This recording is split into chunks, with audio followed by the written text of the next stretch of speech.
Otros grupos de cristianos prefirieron no alejarse de las grandes ciudades, buscando refugio en locales más inhóspitos, como las catacumbas.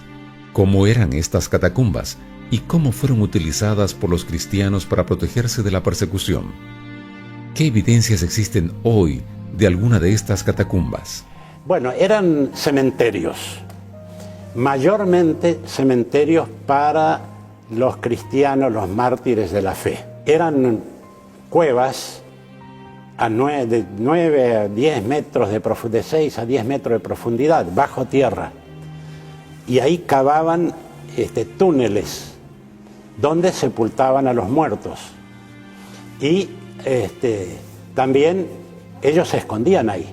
Era un lugar más o menos seguro, a pesar de que muchos cristianos fueron muertos ahí en las catacumbas. Y es interesante que muchos de los santos que son venerados por la Iglesia Católica, algunos son nombres, dicen los historiadores, que ponían, por ejemplo, digamos, en una tumba allí Sixto, o Juan, o Andrés, o lo que fuere. Y con el correr del tiempo, con el correr de los siglos, comenzaron a adorar, a reverenciar a esos como santos de aquellos tiempos. Pero ellos se escondían ahí, era una manera de protección. Los sepulcros donde los cristianos primitivos se escondían, en este caso las catacumbas en la Vía Apia, dan testimonio de su fe y su perseverancia.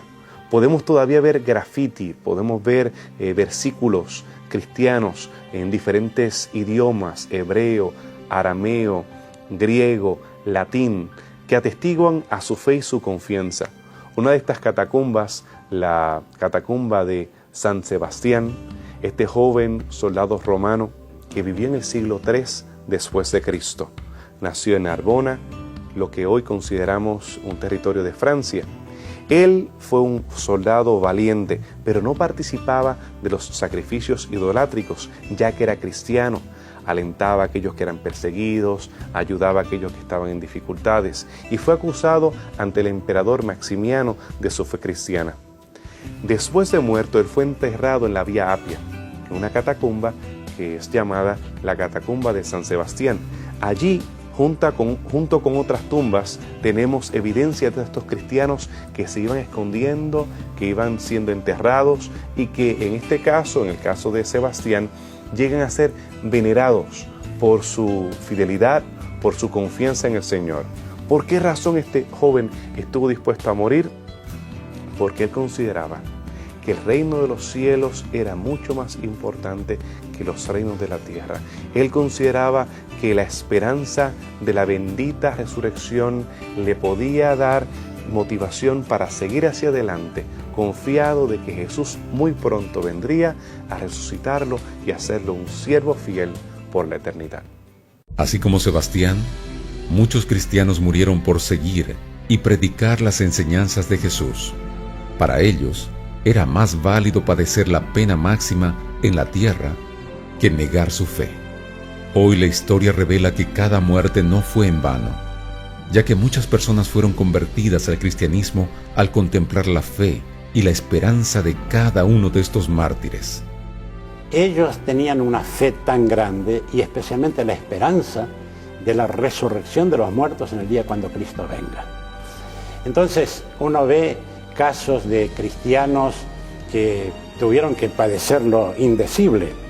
Jesús sufrió lo indecible, pero esa gran esperanza cristiana que está en toda la Biblia, cuando uno toma el Evangelio, toma las epístolas, por ejemplo, Pablo dice, yo ya estoy para ser ofrecido, el tiempo de mi partida está cercano. Por lo demás, me está guardada la corona de justicia, la cual me dará el Señor juez justo, no solamente a mí, sino a todos los que aman su venida. Y esa era la esperanza de ellos, y que ha sido la esperanza de todo cristiano, y es la esperanza tiene que ser la esperanza de un cristiano.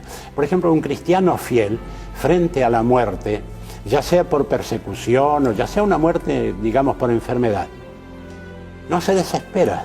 Si es un cristiano fiel, no se desespera. Y ellos, con más razón, porque lo tenían a Jesús hacía poco tiempo, especialmente los primeros.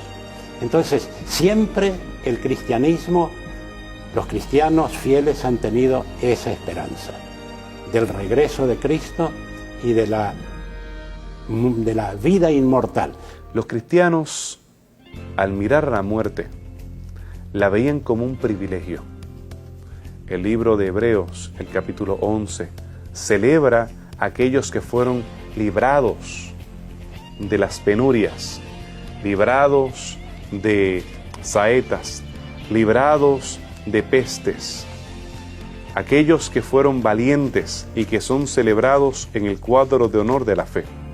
Pero en muchas ocasiones se olvidan del resto del capítulo. Dice aquí que otros experimentaron vituperios y azotes, cadenas y prisiones. Fueron apedreados, aserrados, tentados, muertos a espada, anduvieron de acá para allá cubiertos de pieles de ovejas y cabras, pobres, angustiados, maltratados, hombres de los cuales el mundo no era digno, perdidos por los desiertos, por los montes, por las cuevas y cavernas de la tierra. Y todos estos, aunque aprobados por el buen testimonio de su fe, no recibieron el cumplimiento de la promesa, porque Dios ha provisto algo mejor para nosotros, para que ellos nos llegaran hasta la perfección aparte de nosotros. Ya el apóstol Pablo está describiendo las angustias de los cristianos que estaban siendo sometidos a persecución, pero también el gozo que ellos sentían, el privilegio que ellos sentían de poder participar de los padecimientos de Jesús. El mismo Pablo, en el libro de Filipenses, en esa carta, él admite que para mí el vivir es Cristo y el morir es ganancia.